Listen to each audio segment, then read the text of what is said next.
आज ହେଉଛି ପବିତ୍ର ପଣା ସଂକ୍ରାନ୍ତି ବା ଓଡ଼ିଆ ନବବର୍ଷ। ତେବେ ଜାଣନ୍ତୁ କ'ଣ ରହିଛି ଏହି ଦିନର ମହାତ୍ମ୍ୟ। ଓଡ଼ିଆ ପରମ୍ପରା ଅନୁଯାୟୀ ଏହି ଦିନଠାରୁ ନୂତନ ବର୍ଷ ଆରମ୍ଭ ହୋଇଥାଏ।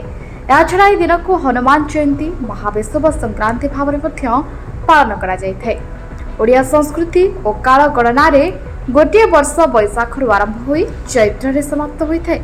ସେହିଭଳି ଜ୍ୟୋତିଷ ଗଣନା ଅନୁଯାୟୀ ଏହି ଦିନକୁ ମେଷ ସଂକ୍ରାନ୍ତି ବୋଲି ମଧ୍ୟ କୁହାଯାଏ।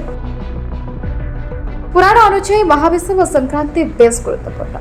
ଏହି ଦିନ ଜଳବାୟୁରେ ଏକ ପରିବର୍ତ୍ତନ ହୋଇଥାଏ। ସୂର୍ଯ୍ୟ ମଧ୍ୟଭାଗକୁ ଚାଲି ଆସିଥାନ୍ତି। ଏହି ଦିନ ସୂର୍ଯ୍ୟ ବିଷୁବ ରେଖାରେ ଅବସ୍ଥାନ କରିଥାନ୍ତି।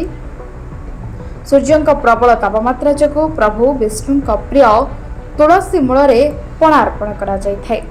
ଘରେ ଏଥିପାଇଁ ଛତୁଆ, କଦଳୀ, ନଡ଼ିଆ, ଛେନା, ଆମ୍ବ ଆଦିରେ ସ୍ୱତନ୍ତ୍ର ପଣା ପ୍ରସ୍ତୁତ କରାଯାଇଥାଏ।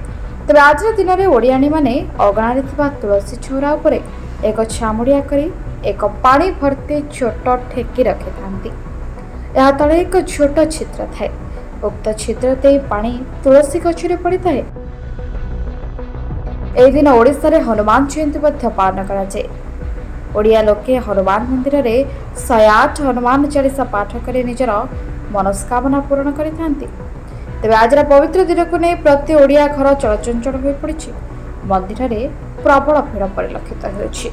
ଆପଣଙ୍କୁ ମଧ୍ୟ ପଣା ସଂକ୍ରାନ୍ତି ଅବସରରେ ଓ ଓଡ଼ିଆ ନବବର୍ଷ ଅବସରରେ ଅନେକ ଅନେକ ଶୁଭେଚ୍ଛା ଓ ଶୁଭକାମନା। Bureau report, metro TV Odisha.